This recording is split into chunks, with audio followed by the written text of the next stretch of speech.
ani tanni an b'o di aw kelenkelenna bɛɛ lajɛlen ma aw minnu dɔgɔkun o dɔgɔkun aw tɛ nin wagati jɛ walasa ka se ka jamana kunkankobaw sɔrɔ an bɛ tanni kɛ aw ye aw b'a dɔn k'a fɔ ko nin ye dɔgɔkun o dɔgɔkun jɛmukan ye min bɛ lase renouveau ka minɛnw sanfɛ bi ye sibiri ye novembre kalo tile 22 san 2025 an b'aw fo ka aw waleɲuman dɔn aw ka danaya la walasa ka jamana kunnafoni gɛrɛgɛrɛ sɔrɔ aw b'a kalama dɔgɔkun o dɔgɔkun nin jɛmukan in bɛ jamana kunkankoba damadɔninw ta k'olu da tabali kan kunnafonidilaw ɲɛkɔrɔ walasa u k'u hakilina di kunkankoba ninnu kan nin dɔgɔkun in kɔnɔ min ni o tora mɔgɔw hakili la kosɛbɛ o ye k'a fɔ min ye premier ministre Abdoulaye Mayiga général de division ale danaya dara ale kan novembre kalo dɔ tile 21 san 2024 kunun tun ye o san kelen cɔyi ye an bɛna a kimɛ k'a jateminɛ mun kɛra majɛ jumɛnw kɛra ka sababu kɛ cɛtigɛ 8 o de danaya dara a kan k'a k'o baara kɛ o cɛtigɛ 8 mun sera ka k'a kɔnɔ mun y'a jɛ an bɛ dɔɔni fɔ o la n'an bɔra yen nɔ nin dɔgɔkun in kɔnɔ min ye jatigɛ walekɛlaw ye u ka jaw carita cayara kosɛbɛ anw ka bɔlɔlɔsiraw sanfɛ a bɛ n'a fɔ anw yɛrɛ de bɛ ka fara olu kan ka se k'u ka kunnafoniw cari o kɔlɔlɔ ye jumɛn ye kunnafonidilaw olu minnu bɛ nin ko ninnu ɲɛdɔn kunnafoni ko ɲɛdɔn u bɛna ka na hakilina di jɔnniw de bɛ ninnu ka jaw cari jateminɛw y'a jira k'a fɔ ko u ka kumalasela yɛrɛ ni ne bɛ n ban k'a tɔgɔ fɔ ko bi in na ko a ka fɛnw bɛ bila bɔlɔlɔsira min kan ko o ye maa 10,000,000 ɲɔgɔnna ko olu de y'a ka fɔlɔ wɛrɛ a ka mɔgɔ ka ca ni Yusuf ta ye Yusuf min no ale min ka jama ka ca n'anw tɔw ta ye yan nɔ o ye kabako ko de an bɛna hakilina miiri kɛ o kan n'an bɔra yen nɔ min ye farikolo ɲɛnajɛ an bɛ dɔɔni fɔ o la bi ka sababu kɛ dɔgɔkun damadɔni de bɛ anw ni CAN 2025 ni ɲɔgɔn cɛ farafinna kunbɛba nka min ye farafinna nanzarakan fɔ jamanaw ye olu ye bataki bɔ bataki min n'u y'u ka dusumakasa jira ka sababu kɛ ko an garijɛgɛ bɛna don $32 dɔrɔn de la 52 ni ɲɔgɔn cɛ mun de fɔra mun de kɛra munna o bɛ kɛ ka sababu kɛ anw farafinnakaw anw de ka $10 don munna anw bɛ jɛ o jaw la an bɛna hakilina miiri k'o kan ka sababu kɛ ja fana ye jagokɛ minɛnba de ye walasa ka nin kuma ninnu batiri sɔgɔmada in na an garijɛgɛ donna kunnafonidila maa 4 na Gabriel Cenu ka bɔ Kama Info la ka fara Janginɛ Jara kan ka bɔ min ye Voix du Mali la Musa Konate ka bɔ Énergie FM na ani a yɛrɛ ka page Facebook n'o filɛlen don kosɛbɛ jamana fantan 4 bɛɛ lajɛlen fɛ Yusuf Kulubali ka bɔ Radio Rempart ani journal Le Fanol o maa ɲɛmaa don Fuseni Sabara ale bolo de bɛ réalisation na Amidou Bagayogo ale bɛ son na Mamadou Zé Traoré ale bɛ régie d'antenne na an t'a bila minangirida la novembre kalo tile 21 san 2024 novembre kalo tile 21 san 2025 kunun premier ministre général de division Abdoulaye Mayiga ale ye san kelen cɔyi sɔrɔ min ye Mali gouvernement maa ɲɛmaaya la gouvernement min ni maa 28 bɛ a kɔnɔna la cɛtigɛ 8 dira u ma an ka cɛtigɛ 8 an k'a kimɛ ani ɲɔgɔn cɛ n'i y'u ta k'u jateminɛ a bɛ tali kɛ lakanako kan a bɛ tali kɛ min ye réforme institutionnelle ye a bɛ tali kɛ min ye éducation ani santé ye a bɛ tali kɛ diplomatie kan a bɛ tali kɛ la satisfaction des besoins des Maliens a bɛ tali kɛ élection ko fana kan Janginɛ b'a daminɛ e la n'i ko k'e k'a kimɛ san kelen baara kɔnɔ i bɛ mun fɔ premier ministre ka baara la. Bon Isa Kifo foli diyara n ye. N bɔra ɲɔgɔn minnu bɛ yan ka foli di u bɛɛ ma. U bɛɛ y'i laminɛ. Ka lamɛnnibaga ni filɛlikɛbaga ka bɛɛ fo. U bɛɛ y'i laminɛ. Minnu bɛ dibila baara la n'o y'an ka technicien an bɛ foli di u bɛɛ lajɛlen. Ka dɔ don Ala ka jamana basigi. Amina yarabi. Bon i ye ɲininkali min kɛ ɲininkaliba don. Bon premier ministre ka baara ka san kelen dafali hakili la ɲɛfɔli dɔw kɛra la fɛn min ye a yɛrɛ ka cabinet maaw fɛ a ka bɔlɔlɔsiraw fɛ. U ye détail caman di. Bon on peut se k'a fɔ hadamaden baara don ani fili tɛ bon on peut dire un bilan mitigé on bɛ se k'a fɔ ten parce que ne b'o a faamu cogo min na n'i kɛra ɲɛmɔgɔ hali n'i ye tile kelen kɛ k'a fɔ k'e ma se ka nɔ bila ce qui veut dire que e ni ɲɛmɔgɔya de kun man kan donc bon n'i y'a ta k'a lajɛ au départ premier ministre yɛrɛ nana fɔlɔ a ye kɔgɔ daminɛ i bɛ se k'a fɔ o tun bɛ taa sɔrɔ sira fɛ parce que qui parle de l'énergie parle de l'économie. Donc a y'i kunda yɔrɔ fɔlɔ min kan o kɛra EDM de ye donc ani EDM mɔgɔw sera ka kuma ani ministre ani département min yɛrɛ ɲɛsinnen bɛ kuranko ma n'olu kumana bon hakili la dɛmɛ kɔni sɔrɔla a bolo o waati parce que dɛmɛ sɔrɔla a bolo cogo di o kɛra transaction min ni n'o bɛ taxe min bɛ tigɛ an ka transaction na téléphone siraw fɛ donc o kɛra dɛmɛ premier ministre bolo kosɛbɛ a ka wulikajɔ sabati la o waati kunkurunin kɔnɔna la n'i y'o jateminɛ i b'a ye k'a fɔ o yɔrɔ la sira kun jɛra dɔɔni mais ka kɛ ni crise min an filɛ na kalo saba laban voilà daminɛ septembre voilà donc kuranko kɛra 300 hali n'a sɔrɔ kuran an ka faamu na kan ka kɛ 24 heures sur 24 de o y'an ka faamu ye parce que a kun fisayara wagati dɔ la ko mɔgɔw tun bɛ k'u kan kɔrɔta ni 19 heures bɛɛ ye non o kun kɛra ça il faut le reconnaître o kun kɛra o y'a fɔ n nalen a ye pas fɔlɔ min ta ne ka jateminɛw la ko min tɔw bɛ yan nɔ kuma bɛ tila ka d'olu ma o kɔni o ye o yɔrɔ ye bon o fɛnɛ kɔfɛ mun fɛnɛ bɛ se ka jɔ mɔgɔ hakili fɛ tuguni ne kɔni a ye tournée dɔ kɛ segukaw fɛ yen hali n'a sɔrɔ jamana in na fɛn dɔ bɛ ni ne yɛrɛ bolo jamana faamaw bolo donnen to o kɔkɔrɔ o ma daminɛ ni fanga la bon o ye sɛnɛ ye bon bi bi in na sɛnɛ kɔnɔna la an ka jamana gɛlɛyabaw b'a la parce que hali ɲina an ka engrais sɔrɔli kɛra 300 donc a taara office kɔnɔna la wagati dɔ la hakili la o taara fɔ k'u bɛna yɔrɔ dɔ aménager à coût de 52 et quelques milliards si ma mémoire elle est bonne hakili la n'i y'o jateminɛ olu fɛnɛ ka ɲi mais o bɛɛ lajɛlen kɔfɛ ni waati laban ninnu na mun nana ye o lakanabaliya donc o dun a ka pile 8 na lakanako kuma b'a la o y'a cɛtigɛ fɔlɔ ye voilà o y'a dɔ ye bon bi bi in na an kana ɲɔgɔn ye malidenw bɛ ka gɛlɛya sɔrɔ lakanako la donc hali n'a sɔrɔ fɛɛrɛw bɛ sen na parce que fond de soutien min y'o bɔra ka di laban in na an ye k'a fɔ miliyari 50 k'o taara ka di armée ma pour que lakana bɛ se ka sabati lakana yɔrɔ la an kana ɲɔgɔn ye bisi basa don o la hali n'a sɔrɔ fɔlɔ an tun b'a jateminɛ k'a fɔ an ka kanw tɛ attaquer sumara yɔrɔ caman na mais bi bi in na an ye k'a fɔ terrorisme nana ni forme kura wɛrɛ ye donc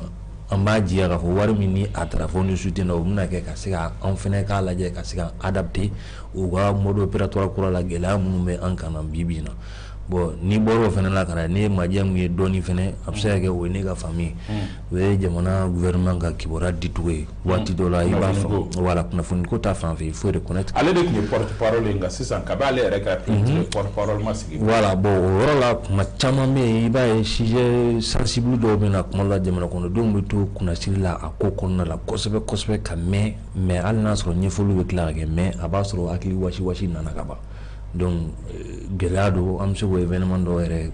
kɛ misali ye mun kɛra tentative de mun fɔra voilà déstabilisation ko kuma min fɔra ni finitigi dɔw minɛna k'olu dɔ bɛrɛ la parce que kibaruya bɔra kɔfɛ ka mɛn anw bɛ kumpanɛ yan nɔ donc jɛmukan yɛrɛ an y'a kɛ yan hakili la maa caman ma sɔn k'i prononcer a kuma kan ka taa ɲɛfɛ c'était sensible parce que gouvernement ma sɔn parce que gouvernement ma fɛn kɛ ni fɛn kun fɔra peut-être que mɔgɔw b'o ta k'o ɲɛfɔ voilà mɔgɔw bɛ se k'o ta k'o ɲɛfɔ ko gouvernement yɛrɛ de y'a fɔ donc i bɛ se ka sinsin yɔrɔ sɔrɔ hali n'a sɔrɔ an ye kunnafoni dilaw ye kunnafoni wɛrɛw bɛ se ka sɔrɔ an bolo mais waati dɔw la mɔgɔ b'i min f'i kuma dɔw fɔcogo la ka kɛ ni ko kɛcogo ni waati kɛcogo ye bon ne kɔni bolo lien b'i la mitigé voilà Gabriel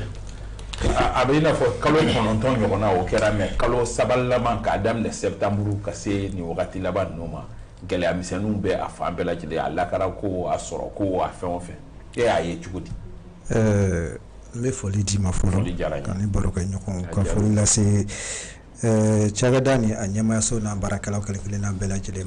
ma mɔgɔ sigilen don ka n lamɛn walima ka n lajɛ jabaraninw na k'u bɛɛ lajɛlen ni sɔgɔma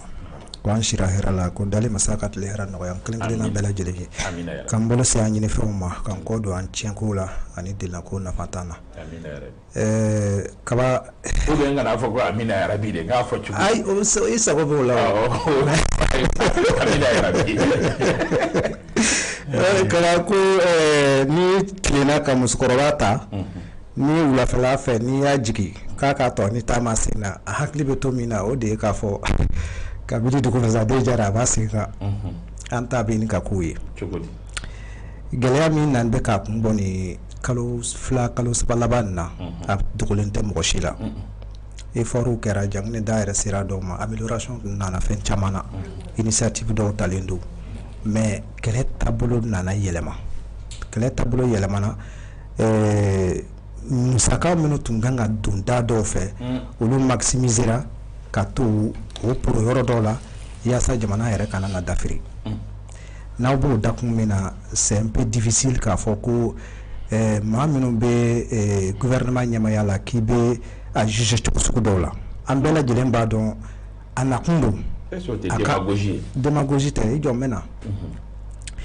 munna n b'a fɔ ko i tɛ se ka juger ni rigueur sugu dɔw ye n'a tun y'a sɔrɔ ko an bɛ basigi min dɔn kɔrɔlen kow bɛ yen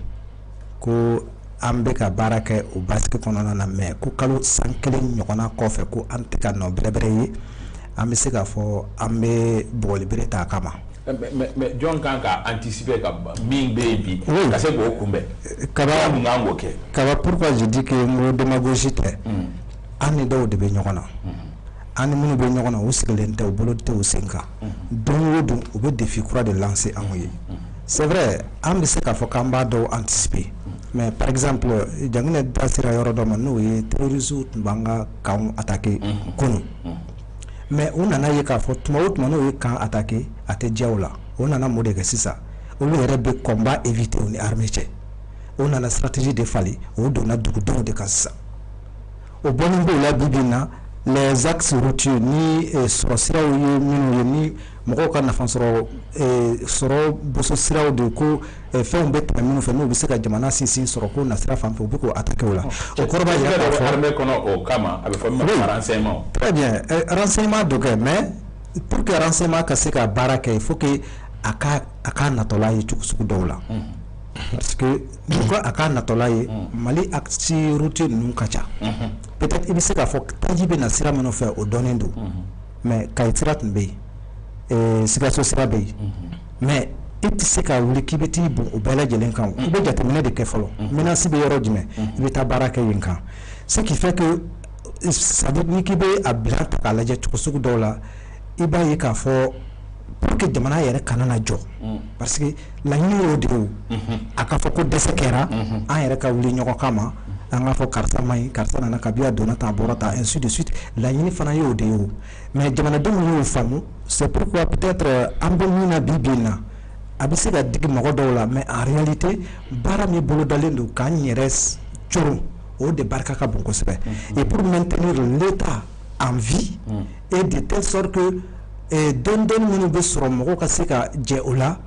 il va falloir accepter que au moment dur ninnu dɛ a bɛ n'a fɔ mɔgɔ min bɛ sɛnɛ na san kɔrɔ peut-être n'i ko k'i b'a ta a ka wɔsi ji fɛ i t'o ye o mais ni tile banna a mana nɔ min ye a kɔfɛ a yɛrɛ b'a dɔn e mɔgɔ min nana ka na ye e b'a dɔn k'a fɔ k'a tun tɛ furu la quoi. O tun ye lakana ko ye mais domaine tɔw dun i y'olu kimɛ cogo di. Domaine tɔw a bɛɛ lajɛlen dulonnen don ɲɔgɔn na o par exemple ni k'i bɛ sɔrɔ ko nasira n'o ye économie ye k'i bɛ kuma o kan économie tɛ se ka lasabati cogoya si la ni lakana tɛ yen n'est-ce pas an yɛrɛ y'a ye waati dɔw la mesures taara ko ka écoles datugu et moi j'ai finalement an y'a kuma ka yan mais moi j'ai déploré peut-être dɔw bɛna fɔ ko o tun y'an ka laɲini ye mais le problème c'est que i b'a dɔn région dɔw bɛ yen n'était pas réellement touché par la crise donc n'i ye école datugu olu da la carburant ko kama a bɛ n'a fɔ i bɛ k'o pénaliser pour rien. mais école fana ni ye dynamisme dɔ de ye non dynamisme dɔ de don mais un état aussi a ma kan ka ko bɛɛ lajɛlen centraliser fa b'a la par exemple an ka Kayi mara na walima Sikaso mara n'a ɲɔgɔnnaw ta a yɔrɔ caman bɛ yen carburant ko problème t'o ka kan les zones les plus peuplées fana tun bɛ carburant ko crise boli de oui de toutes les façons peut-être sini walima sinikɛnɛ jamana marabaga dɔw bɛ se ka kɛ a bɛ bɔ yɔrɔ min tɛna kɛ Bamakɔ ka ye mais n'aw ko aw bɛ jamana mun bɛɛ lajɛlen pénaliser maintenant c'est pour dire que Bamakɔ bɛ yen o ye tiɲɛ ye yɔrɔ dɔw réalité fana bɛ jamana kɔnɔ f'an k'olu fana considérer ni ka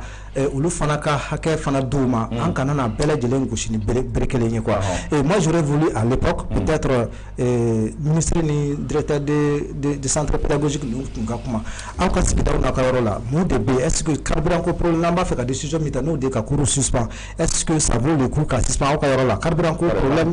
voilà a impact sugu jumɛn bɔ aw kan ni a ma taa ni carburant ko problème de don n'a tɛ ka se ka voilà o n'a ɲɔgɔnnaw Tombouctou n'avait pas de crise de carburant mais non a tun t'olu fɛ a tun tɛ Kayi a tun bɛ Nara Nara c'est chez moi peut-être c'est Nara sinon Tombouctou ni Gao Menaka ça avait été servi par le Nigeria en son temps Sikaso pas tellement mais Kayi quand même n'avait pas de problème n'est-ce pas Mopti a assez de problèmes Isa bon kuma fɛn ni yɔrɔ la ni ye ko kuma fɔ an tɔn si bɛ wuli dɛ l'école c'est le programme scolaire l'école c'est tout cadence kelen de la examen bɛ kɛ ɲɔgɔn fɛ l'examen est national aux États-Unis les examens sont nationaux même partout je pense que pense que crise belle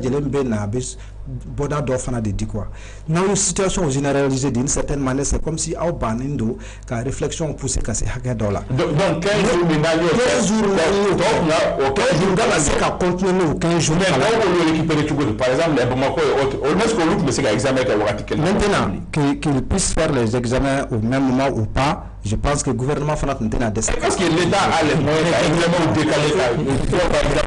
est-ce que vous mais aujourd'hui même ça les d'autres dimanche si une sécurité par exemple n'a fora kanga kalafli reke bibina avec donc yana kati sika kew mais un État qui est décidé à faire des élections à Baké même s'il va faire les élections région par région. L'élection a fait un point de voilà. On a des élections qui est région par région. Il va mobiliser tous les moyens nécessaires pour que l'incident fitini kanayala. Et Gabriel. Non, c'est comment. L'élection, c'est vous élection. Ni c'est vous ni élection. C'est-à-dire qu'il y a tout cela. Non, non.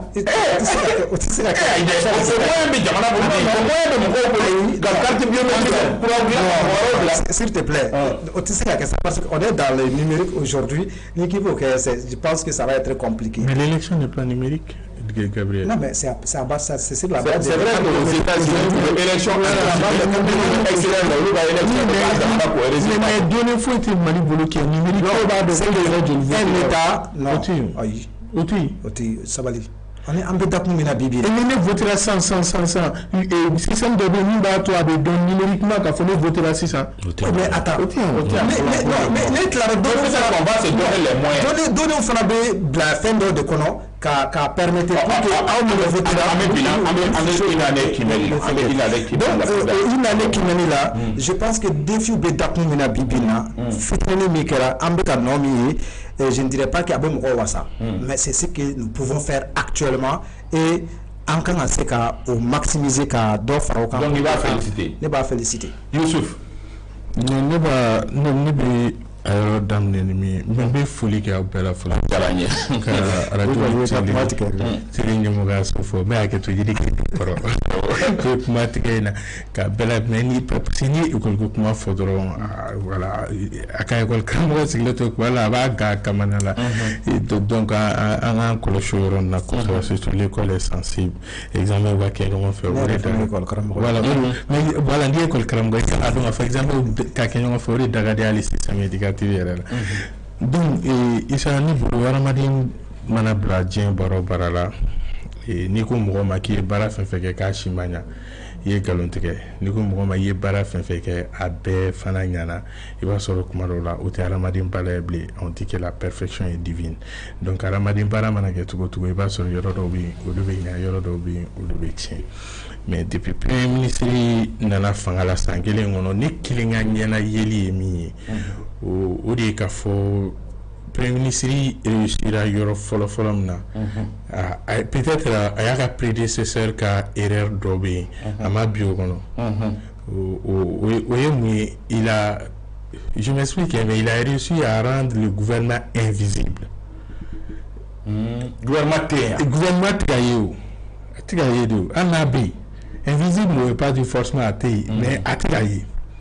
Gouvernement athée, et on a tout très souvent gouvernement qui a responsabilité de constituer blé. Moi, tu as fait blé ni même gouvernement de Nord. Alors qu'avec son prédécesseur, c'était le cas. Parce que niveau il va le comparer directement, il va comparer avec le prédécesseur là. Donc c'était le premier ministre parce que le premier ministre parlait, le premier ministre communiquait et ce premier ministre qui est là aujourd'hui, il communique moins. Est-ce que mon gars va souhaiter un tour parce qu'on accusait l'autre de trop parler aussi. Et aujourd'hui on a accusé on va faire des cas athées. Il est silencieux. Il est silencieux. Il peut pratiquement, il va faire le gouvernement alors qu'avec son prédécesseur, il va au contraire de Koumino. Il faut aller avec prédécesseur, mais la fois avec un co-feasible. Donc, je pense qu'il prend le coup. Il prend le coup, peut-être au nom du chef. Et Mbembi, allez, Kawarati là, les gens voient directement les chefs. Puis pour moi ma foi a d'abord comme mais au début donc au gouvernement pratiquement et fiko fitini min kɛra ok parlons-en ne bolo a réussira o yɔrɔ la ne bolo filanan min bɛ yen ni a réussira o la ne kelen bolo o ye parce que an bɛ gouvernement ta ensemble de la nin wagati laban n'an ye lithium ko minnu ye olu ye foliba ye ani ale ka n'an bɛ dafa kumana min na an bɛn'o yɛrɛ de fɔ an y'a ye k'a fɔ hôpital de district 20 dɔɔni o kan ka dilan min ye Mali fan bɛɛ fɛ o fana ye tare dɔ ye n'o bɔra yen nɔ tuguni ne ni fɛn min ye ko n y'o déplorer fɔlɔ o ye peut-être Janginɛ ye min fɔ ne y'o de déplorer o ye mun ye premier ministre sigira dɔrɔn a taara EDM voir an bɛ se ka courant sɔrɔ cogo di mais ça a été sali en son temps o démarche an y'a kuma kɛ yan an bɛɛ démarche fo a ko k'a bɛ une semaine d'i ma ka proposition analyse kɛ ka proposition k'a ye o proposition minnu kɛra ye olu conclusion kɛra mun ye an y'a caman interconnexion a résultat kɛra mun ye sur le terrain o conclusion ninnu mais conclusion caman de dira peut-être que choix bɛ mɔgɔw bolo a dira mɔgɔw minnu ma k'u ka choix kɛ u bɛ jumɛn ta u tɛ jumɛn ta peut-être que Côte d'Ivoire ta exactement min tilala ka bɔ a kɔfɛ n'o ye fɛngɛ ye dun ka mugan bɔ mɔgɔw kun ça aussi c'est un résultat efficace quand même ala digira mɔgɔw la on m'a proposé yɛrɛ ayi on m'a proposé o bɔra min EDM kɔni m'o proposé a document bɛɛ ye yan mais EDM b'a fɔ tuguni k'a ka mugan bɔ mɔgɔ kun o t'a fɔ ko b'a fara facture kan Isa ne bɛ fɛ an ka bɔ kɔnɔ quoi je vais être vraiment pragmatique quoi donc ni premier ministre ko an bɛ bɔ nin kɔnɔ cogo di a ye proposition kɛ o proposition ninnu premier ministre de b'an f'an ye o résultat kɛra mun ye parce que an b'a résultat de ye an ye min ye wagati min kɔnɔ an b'a fɔ o ye mugan ye peut-être o résultat ye mun ye o ye a fɔra deuxième tirage ditɔ a fɔra ko tirage fɔlɔ min kɛra ko o kɛra ko walasa ko minɛn dɔw tun bɛ yen k'olu kɛcogo kun man ɲi ko olu lalaga o kama n'olu lalagala ka fɛnw k'a kɔnɔ je pense que a bɛ se ka ɲa mais an y'a ye k'a fɔ c'était de courte durée a tɛ se ni fɛn dɔ jɔra dɔrɔn ale fana bɛ jɔ de et bi an ɲɛ b'o de la de 16 18 19 heures an nana an yɛrɛ sɔrɔ bi 6 heures 5 heures là par endroit donc moi je pense que o ye gɛlɛya dɔ ye an ye insécurité ko kuma fɔ nin wagati in na dɔ de farala a kan an bɛɛ y'a ye a dégradera a ye mɔnɔ kura bɔ an y'a ye k'a fɔ fɛn kuraw nana don a la malheureusement o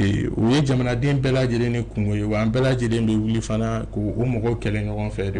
o ye bɛɛ de kungo ye quoi mais gouvernement ni tɛgɛ funna a bɛ d'a tigi de kɔrɔ donc o ye gouvernement ka responsabilité ye gouvernement ka makun o la tun b'u ten yen o de kɛra nin gouvernement in ka erreur ba ye ne bolo gouvernement tɛ communiquer le gouvernement communique moins et le gouvernement malheureusement an nana ye k'a fɔ ni kura donna kɔni gouvernement ka communication cakɛda la mais sigma mais an ma o efficacité de ye sur le terrain mɔgɔw latara mais voilà mɔgɔw latara franchement c'est des gens qu'on respecte beaucoup mais an t'a dɔn u bɛ min na ye fo ka na se an t'a dɔn non jamana bɛ gɛlɛya kɔnɔ an bɔra kɛ ɲɔgɔn kɔrɔ dɔ ye voilà an b'u bɛɛ fo a bɛ Musa Dabi fo ka Jalo Fasa fo voilà an b'u fo kosɛbɛ yɛrɛ tɛ ka a ɲɛmɔgɔ ba yi taara fo ka Basojire fo voilà an ka mɔgɔw de an b'u fo mais tiɲɛ yɛrɛ voilà mais tiɲɛ yɛrɛ la o b'a to ni mɔgɔ wɛrɛw kun don olu ti bere ɲuman kun b'an bolo quoi mais nin minnu bɛ yen nɔ tiɲɛ yɛrɛ la an confrères an ka bonya bɛɛ b'u yɔrɔ mais peut-être u fana bɛ baara kɛ i b'u bilasira o canevas dɔ kɔnɔ mais moi je ne peux pas comprendre que non, cette émission est une émission professionnelle. Voilà. Mais l'IMIB, voilà. Moi, je ne peux pas comprendre qu'il y a moi, je connais aujourd'hui beaucoup de directeurs de publication. Ni Sigma Madelikou, les clés, Kafoué, ni information bêta. Ou bien donc voilà Facebook leur Facebook page Facebook dynamique quand même hein o ye nin kura fiyɛ o y'o nin kura fiyɛ mais ne y'a f'i ɲɛna presse classique bɛ yen nɔ min bɛ baara kɛcogo dɔ la n'u mago bɛ kunnafoni na diyagoya min e bɛ dɔ bila Facebook kan i b'a sɔrɔ phrase damadɔni don k'u bɛ ka communication de kɛ mais i b'a sɔrɔ mɔgɔ min mago bɛ kunnafoni na k'a traiter peut-être a ka journal kɔnɔ o mago bɛ fɛn wɛrɛ la il faut gouvernement mago bɛ ka gɛrɛ kunnafonidilaw la nin wagati la walasa u ka kunnafoni bɛ se ka latɛmɛ m'a fɔ ka promotion kɛ diyagoya kunnafonidilaw ka promotion kɛ diyagoya gouvernement ye m'a fɔ ko diyagoya gouvernement ka nafolo dɔ ta k'a di kunnafonidilaw ma mais ka kunnafoni d'u ma moi je pense que kunnafoni ko minɔgɔ bɛ kosɛbɛ gouvernement in na pour moi aujourd'hui ni ye ministre ta kelen k'u ɲɛda lajɛ k'u ka baarakɛlaw lajɛ u b'a fɔ premier ministre il a beaucoup à faire ni san kelen nata in kɔnɔna la an bɛ ala deli là où il a réussi à dissoudre les partis politiques a ye parti politique bɛɛ cira ale ka gouvernement fɛ positif ou négatif négatif pour moi parce que an jamana in ko mago kun t'o la parti politique ye acteur clé de et jusqu'à présent parce que a y'a ka responsabilité ta parce que jamanaden dɔw de y'o demandé bien sûr mais ne bɛ ka imaginer de k'a fɔ ni na kɛ ale ka prédécesseur de tile la parti politique kuma fɔ ko o parti politique man di o de mais bi o tɛ ka mɛn donc n'o tɛ ka mɛn je pense que an kan ka rappeler c'est important ka dɔn k'a fɔ parti politique cira et jusqu'à présent réformer a ka biaxi point dɔ ye jusqu'à présent on n'a pas de charte de parti politique jusqu'à présent charte de parti sangele charte de parti politique ni charte de parti politique et l'organisation des élections il y a 8e assiette on va faire au minimum axe kɔnɔ terrain ye o taabolo PPO parce que a fɔra sisan nɔ ko san 5 bɛ président bolo a bɛ se ka renouveler autant de fois ale ka gouvernement fana bɛ ta ka bɔ voilà ale ka gouvernement de o projet fana porter k'a fɔ ko gouvernement min ye élection projet porter o kelen de tilala ka projet porter projet min kɔnɔ a fɔlen don ko président ka san 5 kɛ wa ko a bɛ se ka fara kan fo ka taa fɔ jamana sumayara wagati min na donc moi je dirais o fana ye positif de ye o de y'ale ka bilan ye a mana kɛ positif ye o a mana kɛ négatif ye o de ye premier ministre dɔw bi a ka bilan ye a ye parti politique ci ka se ka président la maintenu pouvoir la ayiwa Moussa, Sankele. Oui, Sankele ne peut pas faire baraquer. Et au regard de tout ce qui se passe, et quand on essaie de voir, c'est un véritable commis de l'État, un homme investi de pouvoir, en bas de la fois, depuis transition et d'amener à Baouajou Kondana, et il a la confiance, voilà, du président de la transition. Alors, en bas d'amener Djuma Infolo, il y a 1000 fois parti politique à un moment donné, on voyait que, voilà, sur le plan politique, ils avaient du mal à asseoir et réellement la vraie vision. Parce qu'avec voilà, les sorties des partis politiques, les rencontres, les meetings, ça mettait en mal. Et à un moment donné... Dynamisme de la démocratie. Oui, dynamisme, c'est ce qu'on dit. Mais réellement, la démocratie n'est pas là. Nous, ça. Non. La démocratie, quand est-ce qu'on est sorti de la démocratie? C'est moi qui pose les questions. Voilà, tu fais pas moi démocratie quand tu auras le temps. Non, mais dans la démocratie, écoute, réellement. On sait. Non, j'arrive. Je dis les résultats là. Clarification de la démocratie. Non, pas du tout. Kɔrɔ a ko k'a bɛ ka ne jaabi de a ye kuma daminɛ n'o a m'a fɔ k'a bɛ ka hakɛ to ne m'a fɔ ko Musa k'aw b'i jaabi dɛ a ye ɲininka de n bɛ ka bilan de fɔ waati la i bɛ ka fɛ Musa il y a prise de note il y a prise de note j'ai mon analyse. Donc, c'est une opinion. Donc, il on est d'accord. On est d'accord. C'est une vision. On est d'accord. Voilà. Donc, merci bien. Alors, quel est le Segafo Anana d'abord, il a donné mandat à ses partis politiques. D'après ses dires et ce que nous avons constaté, au cours il a pris ses responsabilités conformément aux recommandations des forces vives. Forces vives ou le climat social en a apaisé avec les centrales syndicales. Maintenant, apaisé, mais vous aurez le temps. Est-ce que vous pouvez me laisser intervenir? Est-ce que vous pouvez me laisser? Laissez-moi parler, vous aurez le temps de parler, vous avez faire des prises de notes. Mais nous constatons bien au défend. Je suis d'accord. Au moment où il arrivait, c'est-à-dire que Central ou Dobé ou Kumpere le Rata, Fena, à rencontre follow, sortie follow, il a faut comme Natara et des Mumro et Oas ou apaiser les et faire des doka. Voilà, où diminuer doka, où fin apaiser et puis en même temps qu'à Clatoni. Ou quoi bon seguma au kera à tout belveledi donc avantage ni accordé là vous permettez une fois oui, une semaine. Ils ont fait une semaine, ils ont réfléchi, ils sont venus avec les propositions, même si 19h ou 1000 forana ont été atteints parfois, mais on a constaté quand même la barre des 10 heures quand même en Gumbo franchi. Et jusqu'à ce qu'on en a une crise de carburant parce que il a faut Gabriela en commence mode opératoire, qu'il faut directement attaquer civil des particuliers. On a gouvernement qui a mesure blanc afin que le pays ne soit pas asphyxié. Parce qu'il y a eu une crise de carburant jusqu'à ce qu'il y a eu la fermeture d'école. Parce que les gens avaient du mal à vous déplacer.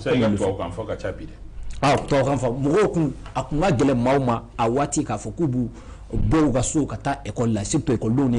le gouvernement a eu des Fantama donc a décision ta ka école s'il soit que 2 semaines qu'on a ou bien la situation aux 2 semaines qu'on a anya yeka faut crise de carburant ma ban mais ni circulation na yebi iba yeka faut ana adamna ou tekele parce que la circulation elle est dense. C'est pas comme avant, comme en mes situations normales, mais en bas, donc, il faut amélioration fitting kerala. Parce qu'au moins, ça n'y a carburant de fait ni de main, abisoro. En bas, donc, parce qu'avant, on avait cette peine. Et secondo, c'est quoi? Il y a sur le plan de la sécurité, il faut, sur nos différents corridors, il y a une sécurité renforcée au Ronuna pour faire les ratissages. On a permis, si tu as un génie, follow, ou donc là, Chamamboro là, voire même un sec à faut stopper là. Oui. Comment tu fais ou bien à Djora? Non. Moi, le attaque. Ça, c'était les villageois qui s'est vidé. Parce qu'au combat fait tout le long du corridor, Moronumba et ses Koubou, par exemple, à Agne Kolondiabaï. Vous aurez le temps. S'il vous plaît. Comment que ça se fait? Oui, moi je suis en train de parler. Non. Oui, moi j'ai très bien compris. Moi je l'ai écouté. J'ai eu l'élégance de l'écouter. C'est clair, je suis d'accord. Qu'il ait la patience de l'écouter. De m'écouter aussi. Moussa, on a auditeur ou blanc. Je ne peux pas. Youssouf. S'il te plaît, continue. Ok. Merci. Non, moi je l'ai rien dit. Je sais mon gars, ça veut dire quoi? Moussa il a compris. Moussa il a compris. Voilà, il y a même la prise de notre ticket. Non, on a répliqué. Voilà. Donc qu'est-ce qui se passe tout au long de ce corridor? On n'a pas dit qu'il n'y a pas de difficulté à Takou Tekake, mais l'armée aussi. Jusqu'à ce qu'il y a eu les chancelleries occidentales où nous avons ressorti sans voler, Kouka Botou Kona, Moero Bomoko Wulitola. Mais au Ron Kele ou Wuligajo Fanga, au chancellerie Kele nous de Boratoune, Kanga, armée félicité, ka gouvernement malien félicité, comme auteur à ses places, au Baroka, oui, à tout deux. Ça, c'est les résultats immédiats, même que la 600. Climat social, mieux au final, à l'école Takuma, à Willa, à Watike, mais où il y a solution sur là, qu'au dansera là. Gouvernement et solution sur là. Et quand on prend aussi la situation des groupements de produits pétroliers, Wati Dola, ils étaient sceptiques. Ils garantissent d'où chauffeur ou la situation. Olu bora ka kɛ olu climat social voilà rapidement prix clé voilà prix clé mayele olu maîtriser la a olu maîtriser an ka bɔ yɔrɔ la kanw caman kun bɛ yen a ye kan dɔ i n'a fɔ kucala kan ani et nin ye min fɔ fana a taara Ndebugu a ye fɛn lancé pour aménagement c'est-à-dire que sɛnɛ ta fanfɛla o fɛnw kɛra ka bɔ o la fana an y'a ye k'a fɔ Anga centre de CCRF Bamako à la suite des états généraux de la santé. Ça dit quoi? Kena Bunakunga ou Jatemine Munke, Jabi Munbora, la Kokala, Bamako, CCRF Munbe, Ani, Yelema Bisega do la Hal Jamana Kona,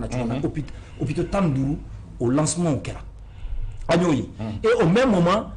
la diplomatie, notre diplomatie a été une forte diplomatie ce dernier temps. D'abord, mesure de réciprocité avec les États-Unis. Il faut que Américains les États-Unis.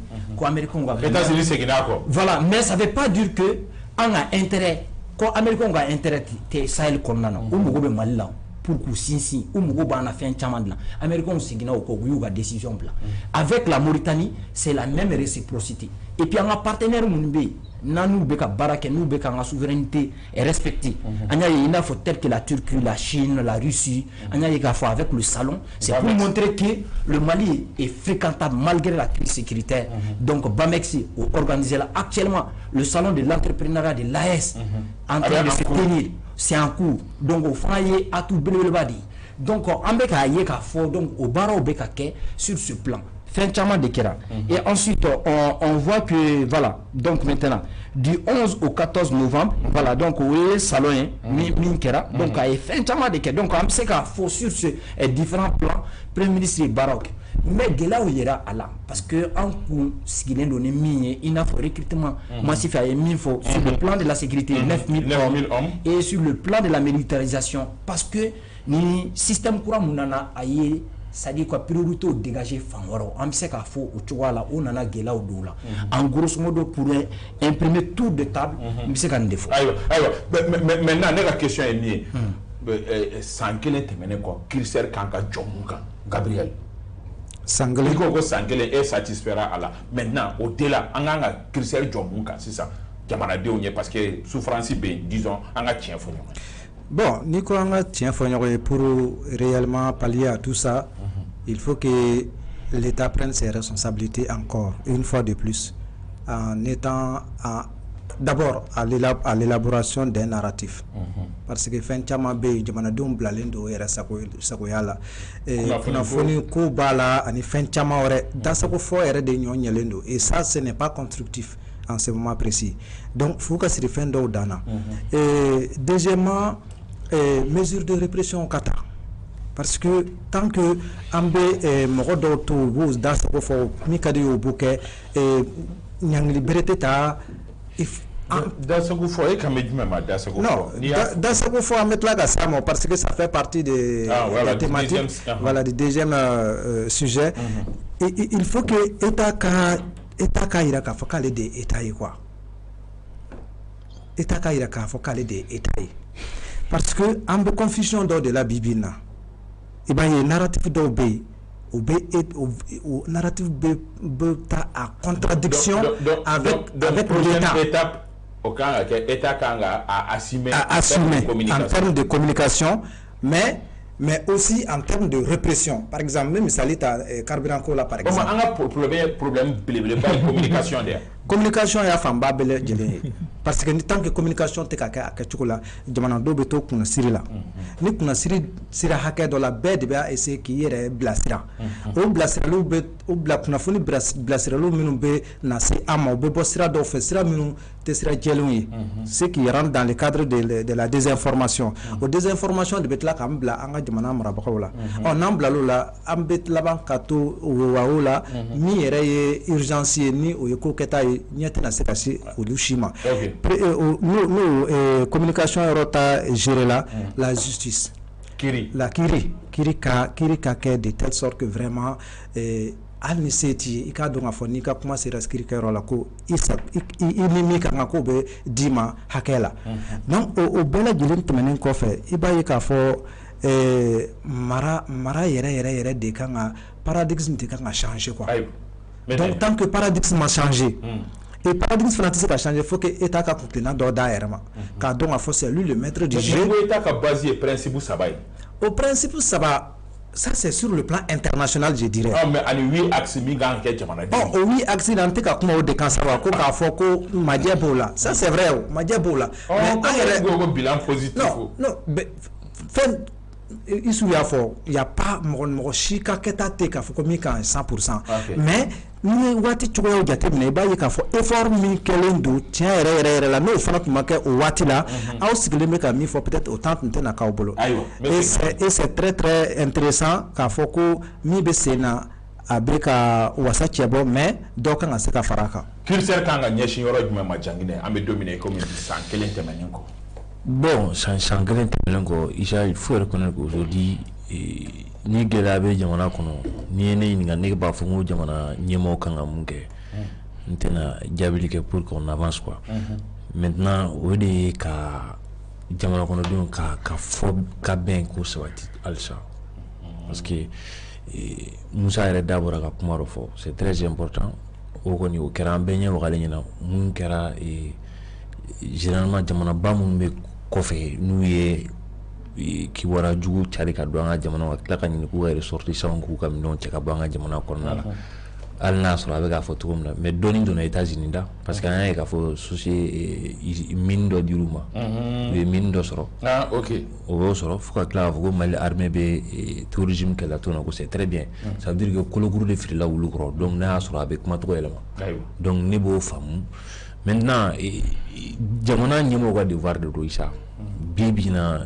gɛra Gabriel ye kuma fɔ kuma minnu communication sugu dɔ kuma sugu dɔ bɛ jamana nin kɔnɔ a tilalen ka fɔ ɲɔgɔn dama ɲana dɛ n'u ɲɔgɔn cɛ a bɛ niveau caman kɛrɛnkɛrɛn n'i y'a ta k'a lajɛ CNT bi na kuma dɔw bɔ CNT kɔrɔ ka ɲɛsin jamana kɔnɔdenw ma a bɛ mɔgɔ dɔw la fujunu a tɛna ni fara ɲɔgɔn kan ye bon bi na ni baaraba bɛ gouvernement bolo ka maliyɛnw fara ɲɔgɔn kan n'i y'a kuma fɔ mɔgɔ caman bɛna fɔ fɛn dɔ a bɛ mɔgɔ minnu t'a fɛ voilà i tɛ jamana fɛ dɛ mun tɛ jamana fɛ olu tɛ fara non kuma in no baromètre tɛ maa si bolo ka mɔgɔ si dusukun dayɛlɛ k'a fɔ ko nin bɛ jamana fɛ nin tɛ jamana peut-être politique min bɛ yen o tɛ dɔ hakilina ye dɔw bɛ yen nɔ o ye hakilina ye baaraba mun bɛ yen o de ka jamana kɔnɔdenw fara ɲɔgɔn kan ni sɔnni kan ka sigi fɛn kan pour que anw bɛ se ka bamaja wale min bɛ an bɛ se ka kɛlɛ bi na ka se k'o défi relever o de y'an ka fara ɲɔgɔn kan parce que n'i y'a lajɛ bi na il faut reconnaître mɔgɔw faralen don pacte de stabilité min ni a fɔra c'était avant Ablaye Maïga au pacte de stabilité avec docteur Fassou Ndako fɔlɔ gouvernement avec Choguel pacte de stabilité kɛra avec les syndicats donc états généraux ninnu bɛɛ kɛra o kɔfɛ ka faamuyaliw sɔrɔ donc ne hakili la premier ministre bɛna wagati min na syndicat ko voilà mankan ba tun tɛ yen parce que mankan wulila dɔrɔn o kɛra hakili la recensement général min kɛra kɔsa in na gɛlɛya sɔrɔ olu fɛ avec les syndicats n'u bɔra k'u misigi la parce que mɔgɔ dɔw recensera RSPC b'u bolo mais en même temps u ka salaire t'u bolo hali n'a sɔrɔ yɔrɔ dɔ fana ni mɔgɔw kun kan ka recensement kɛlaw kan ka se yɔrɔ dɔ la u ma se yen mais olu tilala fana olu fana ka salaire fana tilala ka bon olu gɛlɛya ninnu kɛra i b'a ye k'a fɔ nin bɛɛ ye fɛnw de minnu ni syndicat kun kan ka wuli ka jɔ k'o wagati la mais premier ministre nana sɔrɔ pacte de stabilité mais ne kɔni bolo fɛn kan ka sigi mun kan bi o de ye ka malidenw fɔ k'an bɛn ni mɔgɔ min ko bi k'an bɛnnen don wuya bi da o ye Jangine ka faamu na dɛ donc ni fɛn commencera ka fɔ ka mun se ka mɔgɔw cɛ bɛn halisa an ka taa charte pour la paix et la réconciliation labɛnna o kama Isa Mali la charte papier ko tɛ yan sa sɛbɛn ko kuma tɛ yan sɛbɛn ko kuma foyi de tɛ yan mais n ko sɛbɛn ye base de ye non n bɛna mun fɔ ye mais ni sɛbɛn i b'a jateminɛ hali fɛn CNT filɛ nin ye Togo que ça soit le Tchad ou bien jamana wɛrɛ u nana CNT ta ka taa labaaraw fɛ u bɛ nafa sɔrɔ a la Mali sɛbɛn mɔgɔw bɛna ta ka taa labaara u bɛ nafa sɔrɔ a la CNT mɔgɔw dun bɛ baara la dɛ i y'a faamu CNT an ka CNT o bɛ baara la dɛ baara la il faudrait qu'on aille vers le renforcement de la paix. Al Nasr, le ministère de la Réconciliation BI, qu'on aille vers les vrais acteurs. Parce que comment il fera ko munambeta dialyse ou quand on a combattu. J'ai vu que voilà donc il y a eu les ex-rebelles mini indépendance proclamée mais aujourd'hui ils sont en train de servir l'État. Il va se recommander de fin de mais ni jamana est féroce. Il faut aller au dialogue avec les terroristes. Non, allez savoir ce qu'ils veulent. Oui, il faut aller au dialogue parce que n'a fera dialogue nous be son marfabla. Ka son kana sigi républiquement. Il faut nous récupérer ni mamu bana ka fofo akaku tade jagwa jamana donc il y a conscience que faut de soso de gâteau il veut qu'elle mais ça veut pas dire que fin parce que deux b ou garana ils sont piégés ou t'as de bocho na deux fona b ou t'as donc kunya ka b peut-être nous ben là avec que ça va y tellement sort et puis avec tellement beau fait on a bon nous banola l'armée va toujours poursuivre ses actions et en même temps pef on a ko abaisser namba do même fait à quoi accélérer qu'on aille vers ça. Et voilà, c'est un fils de pays. Nous c'est pour l'apaisement, mais pourquoi pas? il sait qu'à temps nous fait il sait qu'à fin que la paix n'a pas de prix. Donc ni va fait qu'à ben ça va te fin il est au tiglement non fait jamana de dos s'ils sont égarés aux yeux des autorités et de certains Maliens, je pense que ni dialogue d'ailleurs ou c'est qu'à temps nous fait la ni kasiga foke là ni hakuna union sur obe chama bo fait on a à nous fouteni et sur le plan politique aussi ouralaye parce qu'il y a ces acteurs là depuis parti politique ou tira parce qu'à forako charte coura bena blasiena parce que au fond on a peur comme là je vois que ou te a chamante ga kuma mes frustrations be nous va faire qu'à nouvelle donne nous fona que au fond processus ou ga blasiena en ata vers ça et puis cohésion sociale ga segana et sur le plan de la communication on a fait des tickets parce que amega wati mon thème à l'épine dorsale où il y a une folie de communication donc n'a ma maîtriser donc avec Gela il a fait Gabriel et a foutu comme ça ni bisibasa donna maukuna ma familialité kuma dola il veut voulu ka kodo keka sur ka langinute on s'en souvient en 2012 lorsque cette communication n'a pas été maîtrisée par le gouvernement d'antan moro ye kuma chama fo ye sanso il a faut ATT rébellier tel que Walkou ira boulot on a vu que le gouvernement n'a pas heureusement pour échouer aux méthodes là ou échouer mais ou t'en adable. Donc le gouvernement a quand même un plan de blabla, plan de riposte parce qu'il y a le cas de Jara Transport. En le taban, Jara Transport a fait nana et au cas main,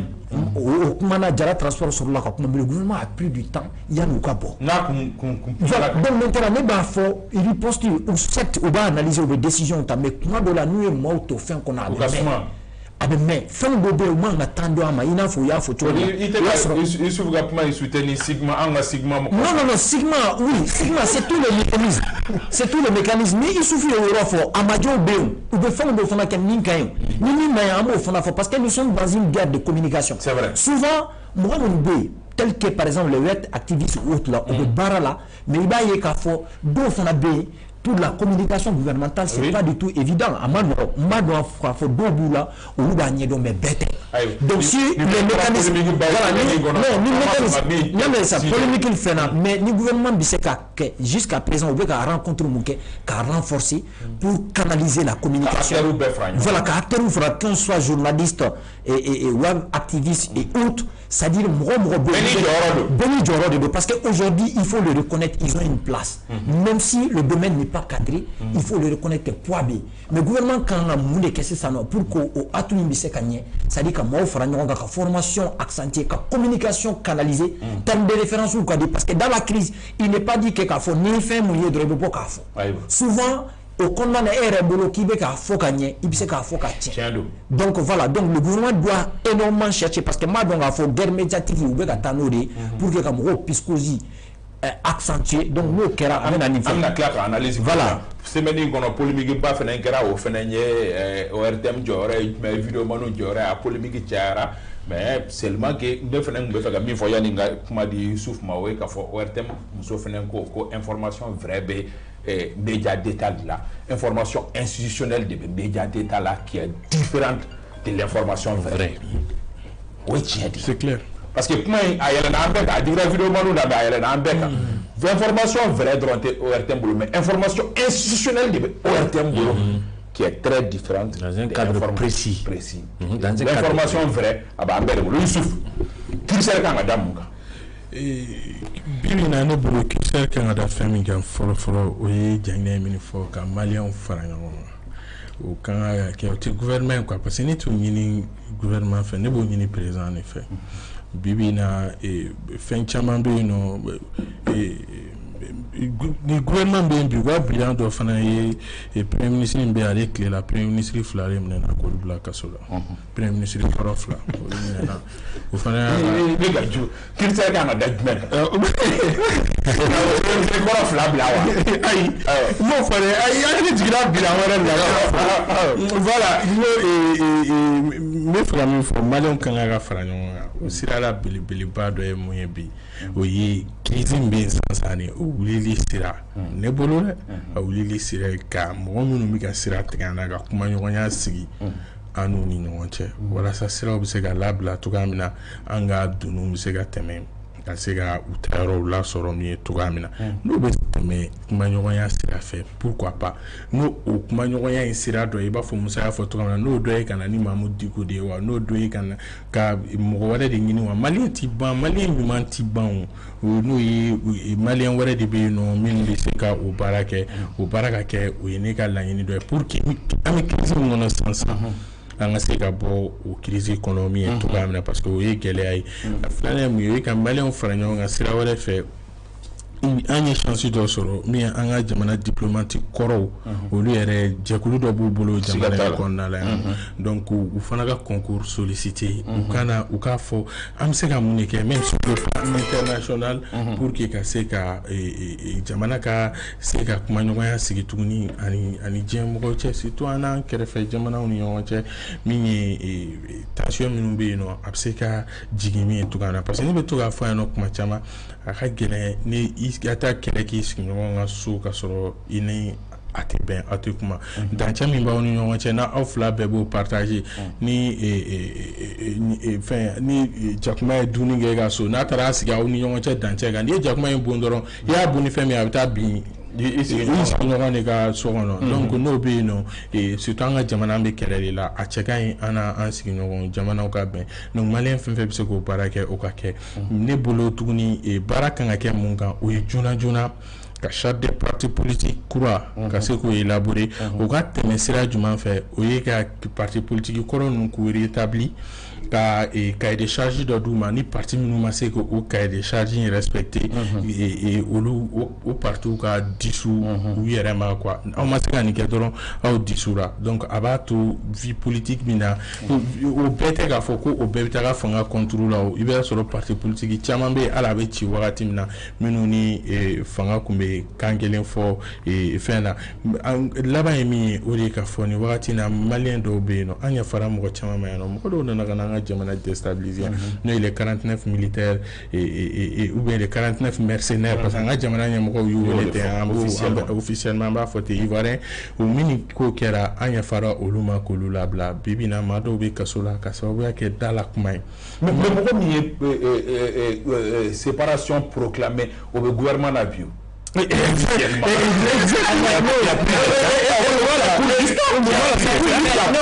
l'indépendance absolument séparation du gouvernement Mali drapeau jeni bio ambassadeur Mali ambassadeur par colère il bɛ se ka ko dɔ kɛ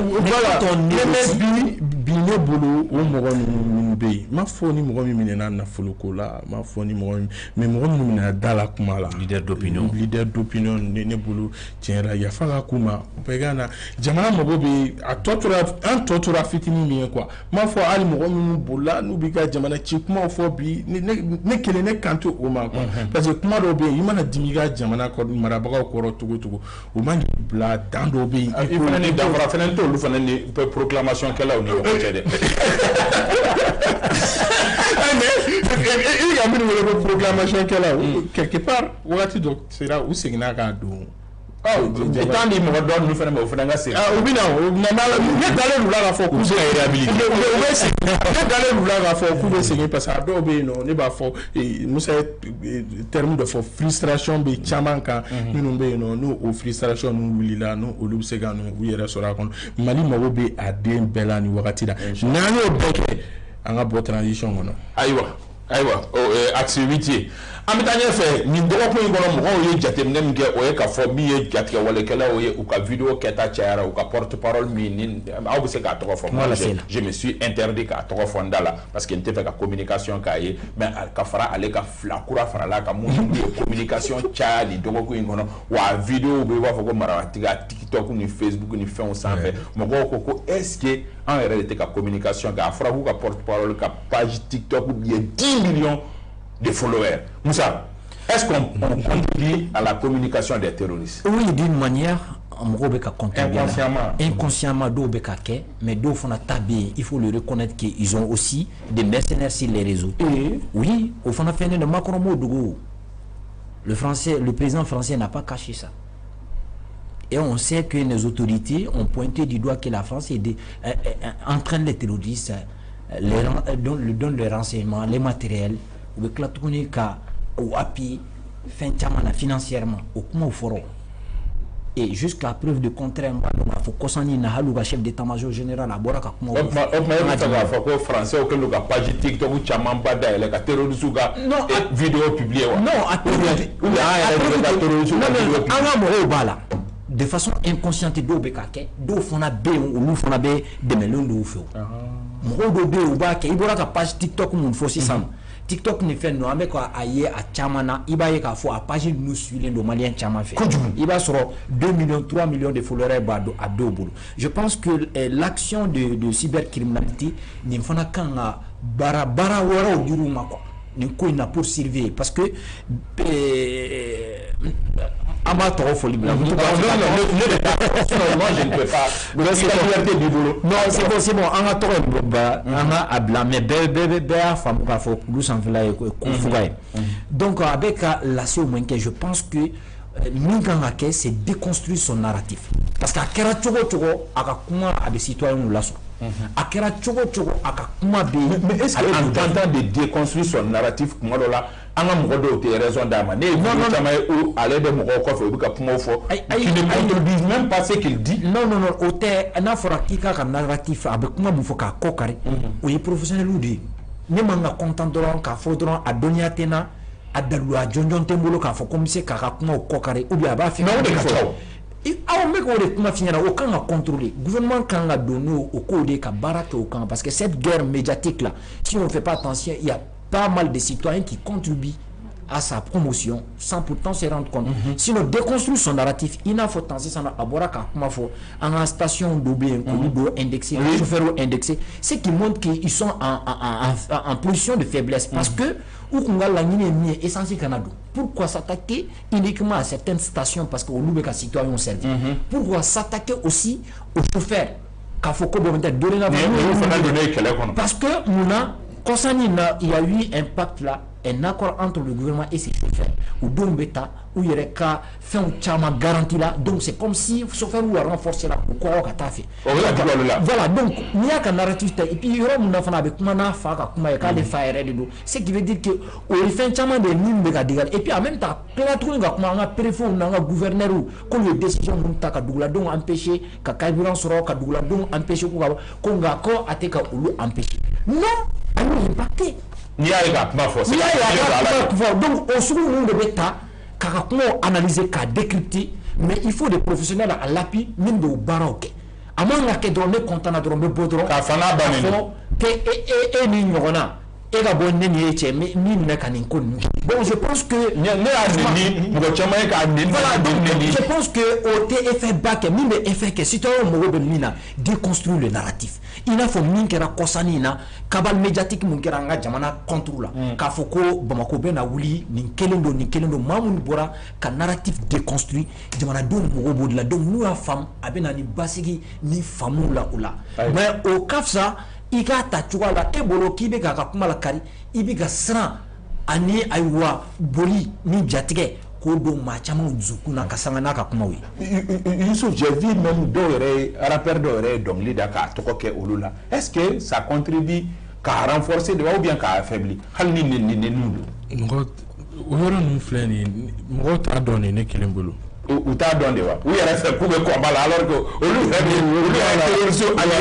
voilà et puis TikTok nous ça fait fin d'obéir non il faut faire attention il faut leur donner oui mais ni vidéo qui est là c'est ça ni a lajɛ baga bi ka caya ni y'a lajɛ ka vidéo daminɛ fo ka taa laban ni ye o lajɛ dɔrɔn i b'a permettre TikTok ka a redistribuer 1000 ou 2000 personnes ma tuguni clairement pour montrer que k'a fɔ algorithme de do quoi plus mɔgɔw bɛ intérêt yira vidéo k'a fɔ ni vidéo in b'a intéressé hali n'a sɔrɔ follower bɛrɛ t'a bolo mɔgɔ dɔ bɛ se ka kɛ a peut tɛmɛ 1000 followers mais il va sur la vidéo qui est une vie c'est pas faut 1 million de vues là avec mo intérêt mira au intérêt fana niti jigi jamana do na la muna ma be mo a fɔra a bɛ fɔ ten ko ni turabilen maa min fa bilenman natɔ ye i bɛ jɔrɔ quoi kuma dɔw la i b'a sɔrɔ kuma kɔrɔ minnu fɔra mɔgɔw y'a ye k'a fɔ terrain kan quelque part olu lawaleyara a fɔra an bɛ nin kɛ an bɛ nin kɛ an bɛ nin kɛ mɔgɔw nana ye k'a fɔ mɔgɔw nana ye k'a fɔ o kɛra ni o kɛra mɔgɔw bɛ fɛ k'a dɔn siɲɛ wɛrɛ a ye mun fɔ kayikaw ta fɔra voilà kulukɔrɔkaw b'a jate n'an tɔgɔ fɔra don voilà mɔgɔw bɛ ka hali sini mɔgɔ minnu fɔ u b'a fɔ k'u b'a la ni i ka lieu de naissance ye Kayi bɛ Nioro gɛlɛya bɛ se ka las'i ma k'a sababuya k'o ye donc minnu bɛ yen nɔ i b'a sɔrɔ mɔgɔw bɛ boli ka taa vidéo ninnu lajɛ a ye mun fɔ bi donc ne bolo o algorithme kelen in jamana ɲɛmɔgɔw de kan ka don o jeu in fana la jeu min don ne bolo service AGT ni fɛnw bɛ yen nɔ service bɛ yen minnu bɛ se ka fɛn bali ni ne bɔra sisan Makan e yɛrɛ bɔra yen nɔ fɛn dɔw bɛ yen nɔ ni kuma dɔw bɛ yen olu tɛ tɛmɛ olu fɛ yen yɛrɛ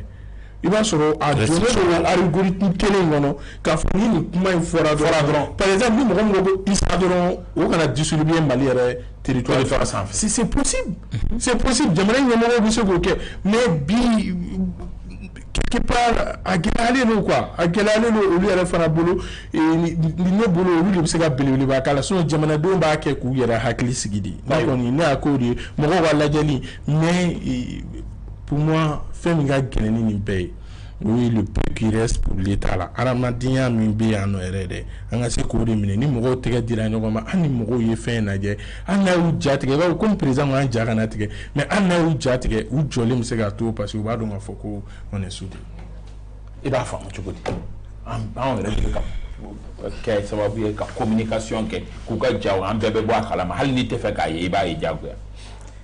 bon bien c'est important an bɛɛ ka a mɛn a bɛ ka min fɔ de.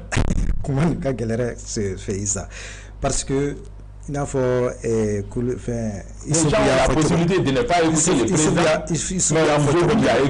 Isufu y'a fɔ cogo min na c'est-à-dire quand quelqu'un parle pour une première fois et a ka mise en garde ninnu exécutera sur une partie du territoire c'est vraiment inquiétant n'a fɔra k'a kuma na chacun veut savoir a ye mun de fɔ je pense même que a ka kuma lamɛnni kojuguba tɛ mun na ça permet également à l'État de prendre ses responsabilités. Hakili fɛlɛmaw bɛ yen dɛ. Oui, hakili fɛlɛmaw bɛ yen. Jɔ m'a fɔ ko État k'a ka responsabilité ta. C'est pourquoi je dis que rien ne doit être impossible à un État. C'est pas parce que e tɛ se a la ko maa wɛrɛ tɛ se a la. An ka problème dɔ fana y'o de ye. C'est moi ou bien c'est le chaos. Et il y a des postures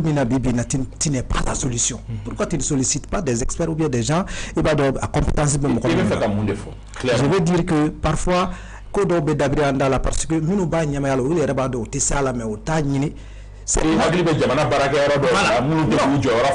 mais on peut pas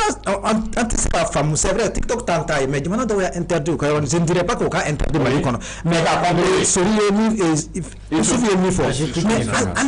algorithme mais ce n'est même pas seulement que ce monsieur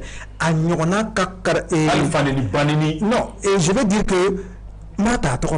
Bina il tient les mêmes propos que Bina. Ah bon? Oui. Disons, c'est pourquoi je dis que l'État doit réellement s'assumer. Quand l'État se montre faible, il ouvre la voie à n'importe qui de venir menacer la quiétude des citoyens. L'État est comment? C'est à mais et pourtant ça va avoir un impact et des dissidents sur la cohésion sociale. Non, problème souvent on a l'impression que conséquences tirées à la quoi et c'est très dommage. Un État on peut comprendre que c'est une expérience que tout le monde va comprendre et les sons de tirer là. Mais on a et que fait ma boire là. Mais au finish, John de Kanga Jamanado Hakli la État. Comment on a tout État de Kanga Jamanado Blasra. Et c'est pourquoi je dis que jusqu'à preuve du contraire, État mis du la fois. En matière de communication. Et j'aurais aimé, par exemple, à quelques cadres de concertation d'Ossiglen aussi, ça, Sigmani, directeur d'application. mais que le directeur de publication ait le temps ou pas, au cas cadre d'Ossi, ni il va envoyer un de ces éléments et on va partager les narratifs, le discours qu'on voudrait que Binaka uniquement ne faut qu'on fait au cas fort pour rassurer les Maliens. Oui. Et d'avant-hier à aujourd'hui, et le gouvernement qui a communication, et le gouvernement qui a plateforme Djimeka, où on vient asseoir les gens pour qu'ils réellement au cas comment peut-être qu'on n'estime pas qu'il mérite. Il faut que directeur de publication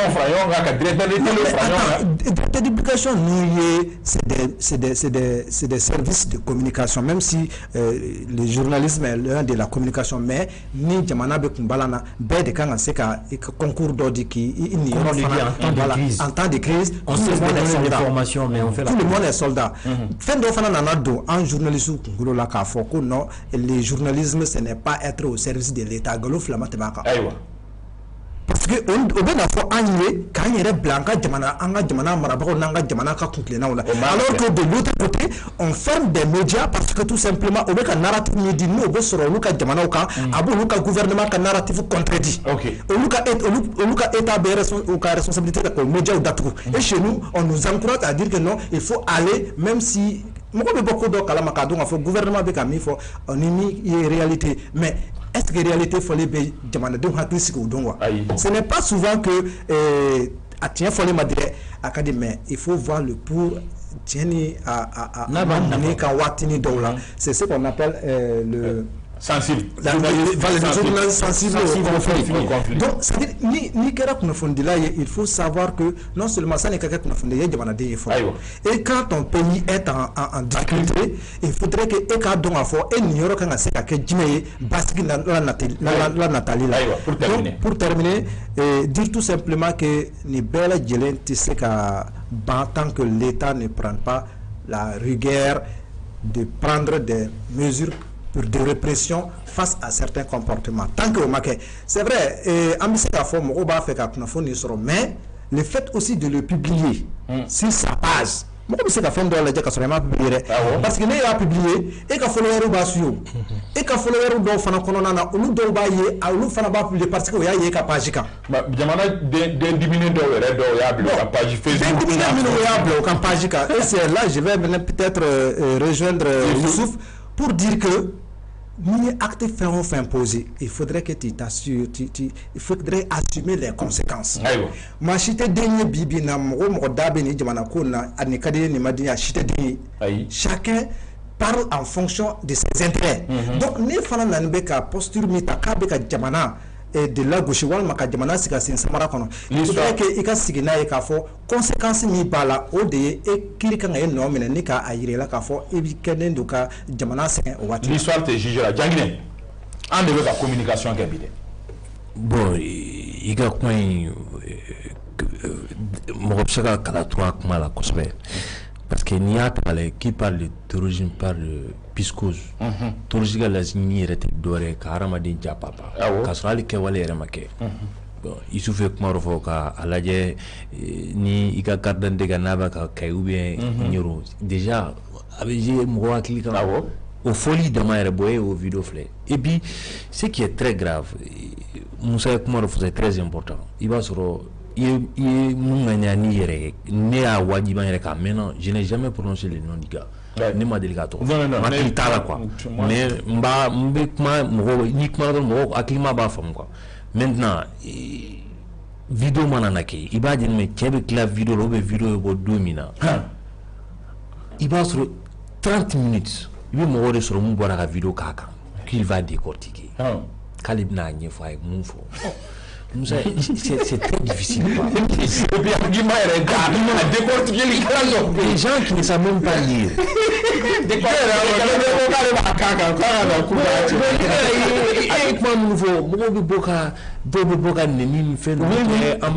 de lui donner raison. Non, et puis il n'a même pas besoin de ces gens-là. Et est-ce qu'il va y avoir lui il s'adresse aux autorités. et puis adressé à la mais ailleurs boulot mais attends est-ce que nous fana be décortiquer comme façon de numéro non est-ce que tu vu non voilà c'est une question de vie il se donne vie code dans les basic code do parce que basic vidéo clara ne ko bora kana wati na dan chauffeur la je ne mo do lui vidéo flow ke ka parce que il y a le bien qu'on fait il va faire la promotion et me voler do alors on va regarder installé et après installé donc les vidéos que on cadre mo ko bital la c'est la même chose c'est très grave voilà c'est très il suffit il faut tout ce qui mo ko be bokata jamana bamuna les Arabie Saoudite les Qatar il va sur les restrictions de restrictions de boulot ali ga WhatsApp di wati do be ni ko ba tante a message ou tetao a teta ça passe pas mais mo ko au mo de aka vidéo chan école de a déconstruit John munu ba a fanga keke narrative déconstruit c'est très important souvent il faut avoir des experts souvent notre problème c'est quoi il y a des gens qui sont experts en tout ou bien économie maîtrisée ou bien communication maîtrisée ou bien sécurité maîtrisée ou bien éducation maîtrisée ou bien terrorisme parce que terrorisme mais il s'est bedon trop dit toi est clé tu es spécialiste en quoi on donne ça souvent à mes crédibilité de dire à travers même les vidéos ani funafuni diliya kan ka ba do ala parce que il souvent c'est très important il y a mugoreba il y a mugoreba parce que ale ba tete ne to ka fem flek ma Facebook wele yirawo ami abori yira naturellement abori yira c'est à glano de kamo maintenant ami bo kono tugamina il faut reconnaître que jamana de be Gabriel Kumarov c'est très important munu meno ka kiboradi il faut que le cadre restreint aussi pour parler de ces choses-là ou quand on n'importe qui n'importe comment on nous prononcer sur ces sujets il y a vraiment tout ce qu'il a une drogue puisque même si le gars n'arrive pas à carquer nadio mais à folie ndro qu'on n'y pas biga c'est un problème il y a vraiment mais bibina anga pour gagner ce bonne qu'on a là jamana nyemo joro bari bala communication katu amako ka beto jamana brûlé mais et amé feno ni feno kera mobu akina fo c'est vrai mais akana ke dérive quoi souvent do yere kuma photo ou ta do mo wora quoi ka o na ke sobe kan fara ni fenore et puis Gabriel kuma fo c'est très grave ne ka famunare ka fuko bina ni wona kemeni mo be jamana kono ya bamako ya ni jamana mo c'est grave ça c'est grave bina be propos mutina ka fuko mo do mo fo bamako ya Gabriel mo fo to na o jamana ma so o tigi ni on non mais ça c'est trop mais comment on fait pour misir au kono juma bien fait sont très dangereux non qui ça non si ça non de polémique si ça bien en train de camoufler certaines choses il y a vraiment feno bino il n'en a sur mo ka dana fendo o be daraba mais on va Allah akbaru on t'a vu ala ko ka mo fa mais mo mu be no bibi no ka sitaru miji mo be misuru jo misuru jo mo to ka sitaru miji ne mais donc c'est très grave Gabriel bi kam fo ni bina ni wona kemani mo be jamana ko na la surtout Bamako autorité no mine non ayo manake ayo wakati de ko la ko si j'ai la mando be ga na se ga mo fo ga jila se ga fo voilà rapidement voilà kaf ka fait amba donc a fo droit télé libre B public B en droit télé payant amba donc a fo au gela donné do Afrique francophone parce qu'amba donc a fo de opérateurs non africains no ye mamoun be jaw feri au do be mtena to fo donc au début farafina min be tchenchen fois nous be ka aywa nazarakan fo no français kan donc au début na match bisabani sabadama contrairement aux pays anglophones parce que voilà l'isophone super sport au début au luta au gérer au koka bena atteindre donc on tende au cas avec match bisabani sabadama donc maintenant à tort bisabani fla 32 matchs donc bisabani fla voilà bisabani fla donc à tort kaboke jagokui donc à négocier il faut Bénin télévision de contraint qu'on dira parce que coup du monde Qatar aller au Bebo donc à la dernière minute à nanaye ka fo équipement bêta bolo donc au tara contrat négocié donc au de nanani avec côté business mais avec côté fana de souveraineté économique et continentale en beau fana pourquoi pas en Afrique on sait quand en fera ka chaîne do gland il n'a pas nous pour les concurrencer parce que Benetton normalement a comment encourager voilà tout le boulot à tout le boulot et puis pour accompagner à tout ça que tu pour accompagner il permettait qu'à clé de renfort là volontaire business idée ma jodo business idée do donc business maintenant on me fait on va négocier pour gagner la mais Mali télévision nationale directeur ko il va tout faire pour que Maliens ka match la jeli la ay match lajé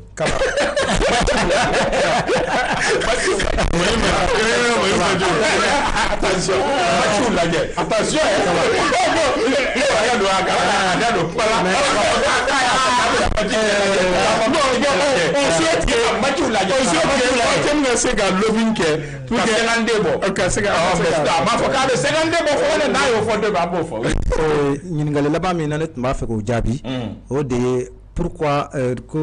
pourquoi nous avons du mal à parvenir à l'union, c'est-à-dire à l'essentiel. Mais tu sais bien que Ambele Djelenka famille Djamana ko era bunakun kan kelente. Pour certains, Dine be Djamana sans fait. Pour certains non, la question elle est très pertinente. Même si elle est kelendima. Anga kalanfle ni asigoroma tiara. Sigoroma tiara kunana, sigoroma tiara juste peut-être que la liberté du dôme mi kade kasikoke. Mais l'État n'est pas souvent au centre de ce qui est enseigné dans les écoles. Et Kabokmana, il faudrait que l'État qui élabore les programmes. L'enseignement français qui est là ici, Malikokma Dnebe Kafoko, non, il y a cadre de pays. Kaladin école den kelena bela jelen ka se ko do aka jamana ko la mais yoro chamana atekala et quand ce n'est pas enseigné les gens ne pourront pas prendre l'état au même niveau de compréhension ce qui fait que ubati na ba fait que refa jamana kamare do bol ce n'est pas la peine. On peut pas s'entendre, il faudrait que l'état impose un narratif d'abord par rapport à l'état est nouveau folo nous et femme na jamana do bolo am soroka do dakele fait que jamana la façon avec folie la ba de flemme on peut la sur ça. On va revenir sur ça. Je promets que Beninda Tabalika Kawele Kanamba Munate Kaseka Djoko Famo. Pourquoi Union be anda de Colombe, Nafraka Walea ke Ambe Kele Kma, Ambe Sekingadaka. Je vous promets que je promets que Mendaka. Amba Foka Walema Demakante Ambifo, Kafolibati Kata, Kalifa Namama Yafo Hakila, Basara Edra Ambe Ifo, Abanaka Demba Ambe Folidauma, Minye, Mamadou Zantraore, Mère Ambifo, Kashaka Siribe Fo Yafo Kajana, Kafolibadi Kata, Ya Jarama, Affaire Jamugai Kanubara Ambe Folibada, Maka gouverneur Gao, gouverneur Fo, général Moussa Moriba Traoré Ambe Folibadi Kata, Kenyabaka Onterika Ubeno, Drisanda Ubeno, docteur Sragata Jaktebe, no, Almami Sangata Be ORTM Nambifo, Kafolibadi Kata, Saïdou Kloubalima, Yanfo commune, Fo district, impôt Konala, Kanubaka Onila Fasabaka, Ambe Folidi, Au Kilgilna Belagela, Mohamed Krambe, Yanfo Orange la Ambifo, tonton Yang foli amba dima aw kan ben dogokun natani jam ka kelen kele ka wa corona kosobe wa salam